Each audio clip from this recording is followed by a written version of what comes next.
বিসমিল্লাহির রহমানির রহিম। তিন শ্রেণীর মানুষ বিনা হিসাবে জান্নাতে যাবে। কারা এই তিন শ্রেণীর মানুষ? পরকালে জান্নাত লাভ করা প্রত্যেক মুমিনের আশা। পৃথিবীতে এমন কোনো মুসলিম নেই যে পরকালে জান্নাত লাভ করতে চায় না। এর থেকে বড় কথা হইল বিনা হিসাবে জান্নাত লাভ করা। হিসাবের পাল্লায় পড়লে হিসাব দেওয়া সম্ভব হবে না। মহান আল্লাহ রব্বুল আলামিনের যত নিয়ামত আমরা উপভোগ করেছি, ওই সমস্ত নিয়ামতের মধ্য থেকে আমাদের শরীরের একটা অঙ্গের আমরা হিসাব দিতে পারবো না, এবং আমাদের শরীরে যত বড় বড় নিয়ামত মহান আল্লাহ রব্বুল আলামিন আমাদেরকে প্রদান করেছেন, তার একটি নিয়ামতের শুকরিয়া আদায় করতে আমাদের সমস্ত জীবন চলে যাবে। এই জন্য বিনা হিসাবে জান্নাত লাভ করা মুমিনদের জীবনের সবথেকে বড় আশা। প্রিয় দর্শক, পরকালে হিসাবের সময় মানুষের পূর্বেকার যত আমল সে দুনিয়ার মধ্যে করেছে, সমস্ত আমল তার সামনে উপস্থিত করা হবে। এই ব্যাপারে মহান আল্লাহ রব্বুল আলামিন বলেন, সেদিন মানুষকে অবহিত করা হবে সে কি আগে পাঠিয়েছে এবং পিছনে কি রেখে গেছে। সূরা কিয়ামা আয়াত নম্বর 13। কিয়ামতের ওই কঠিন ময়দানে কেউ কারো হবে না, সবাই ইয়ানফসি ইয়ানফসি করতে থাকবে। কিয়ামতের ওই কঠিন আযাবের কথা বলতে গিয়ে মহান আল্লাহ রব্বুল আলামিন বলেছেন, সেদিন মানুষ নিজের ভাই, নিজের মা, নিজের পিতা, নিজের স্ত্রী ও সন্তানাদি থেকে পালাবে।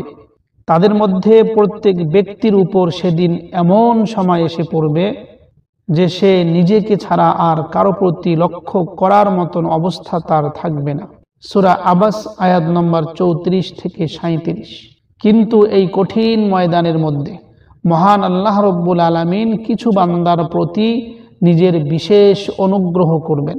এই অনুগ্রহের ফলে মহান আল্লাহ রব্বুল আলামিন তার ওই বিশেষ বান্দাদেরকে বিনা হিসাবে মুক্তি দিয়ে দেবেন। সেদিন আমাদের রব বলবেন, নিশ্চয়ই আমি দুনিয়ায় তোমার অপরাধগুলো আড়াল করেছিলাম, আজ আমি তোমার সে অপরাধ ক্ষমা করে দিলাম। সহিহ বুখারী হাদিস নম্বর 6070। দোজাহানের নবী বিশ্বনবী হযরত মুহাম্মদ মুস্তাফা সাল্লাল্লাহু আলাইহি ওয়াসাল্লাম বলেছেন, আমার মহান প্রতিপালক আমাকে প্রতিশ্রুতি দিয়েছেন যে তিনি আমার উম্মতের 70,000 লোককে বিনা হিসাবে জান্নাতে প্রবেশ করাবেন এবং তাদের কোনো রকম শাস্তি দেওয়া হবে না। এছাড়াও প্রতি হাজারের সঙ্গে থাকবে আরো 70,000 করে, অর্থাৎ 70,000-এর প্রতি হাজারের মধ্যে আবার 70,000 করে থাকবে, এবং আরো থাকবে আমার মহান প্রতিপালকের 3 মুঠো পরিমাণ। সুনানে ইবনে মাজাহ হাদিস নম্বর 4286। এই জন্য প্রিয় দর্শক, কিয়ামতের ওই কঠিন ময়দানের মধ্যে আল্লাহ রব্বুল আলামিন যেন আমাদেরকে বিনা হিসাবে জান্নাতে যাওয়ার তৌফিক দেন, এই জন্য আমরা দোয়া করব। এই বিষয়ে হাদিস শরীফে এসেছে, আব্দুল্লাহ ইবনে আব্বাস রাদিয়াল্লাহু আনহু বলেন, একদিন রাসূল সাল্লাল্লাহু আলাইহি ওয়াসাল্লাম ইরশাদ করলেন যে আমার কাছে সব উম্মতের লোকদের উপস্থাপনা করা হলো। আমি দেখলাম কোন নবীর সঙ্গে মাত্র সামান্য কয়জন 3 থেকে 7 জন অনুসারী আছে, কোন নবীর সঙ্গে 1 জন অথবা 2 জন লোক রয়েছে, কোন নবীকে দেখলাম তার সঙ্গে কেউ নেই। এরই মধ্যে বিরাট একটি জামাত আমার সামনে পেশ করা হলো। আমি মনে করলাম এটাই বুঝি আমার উম্মত। প্রিয় দর্শক, কিয়ামতের কঠিন দিবসের ব্যাপারে রাসূল সাল্লাল্লাহু আলাইহি ওয়াসাল্লাম এই বর্ণনা দিয়েছেন। এরপরে রাসূল সাল্লাল্লাহু আলাইহি ওয়াসাল্লাম ইরশাদ করেছেন, কিন্তু আমাকে বলা হলো যে এটা হলো মুসা আলাইহিস সালাম ও তার উম্মতের জামাত, কিন্তু হে মুহাম্মদ আপনি অন্য দিগন্তে তাকিয়ে দেখেন। এই কথা বলার সঙ্গে সঙ্গে আমাদের নবী সাল্লাল্লাহু আলাইহি ওয়াসাল্লাম তিনি বলেন যে আমি সেই দিকে তাকাতেই আরো একটি বিরাট জামাত দেখতে পেলাম। এরপরে আমাকে বলা হলো যে এটি আপনার জামাত, আর তাদের সঙ্গে এমন 70,000 লোক আছে যারা বিনা হিসাবে ও বিনা আযাবে সরাসরি জান্নাতে প্রবেশ করবে। এই কথা বলে আমাদের রাসূল সাল্লাল্লাহু আলাইহি ওয়াসাল্লাম মজলিস থেকে উঠে নিজের ঘরের মধ্যে প্রবেশ করলেন। এদিকে সাহাবায়ে কিরামের একদল মানুষ পরস্পরে আলাপ আলোচনা করতে শুরু করল। যে সাহাবারা বলতে শুরু করলো যারা বিনা হিসাবে ও বিনা আযাবে জান্নাতে প্রবেশ করবে। কেউ কেউ বলল সম্ভবত ওই লোকেরা হলো তারা যারা আল্লাহর রাসূল সাল্লাল্লাহু আলাইহি ওয়াসাল্লামের সাহাবা। কিছু লোক বলল বরং সম্ভবত ওরা হলো তারা যারা ইসলামে জন্মগ্রহণ করেছে এবং আল্লাহর সঙ্গে কখনো কাউকে শরীক করেনি। সাহাবায়ে কিরামদের মধ্য থেকে অনেকে অনেক কথা বলল। কিছুক্ষণ পর আল্লাহর রাসূল সাল্লাল্লাহু আলাইহি ওয়াসাল্লাম তাদের কাছে বের হয়ে এসে বলেন, তোমরা কি ব্যাপারে আলোচনা করছো হে আমার সাহাবারা? তখন সাহাবায়ে কিরাম রাদিয়াল্লাহু আনহুম ব্যাপারটা খুলে বলল।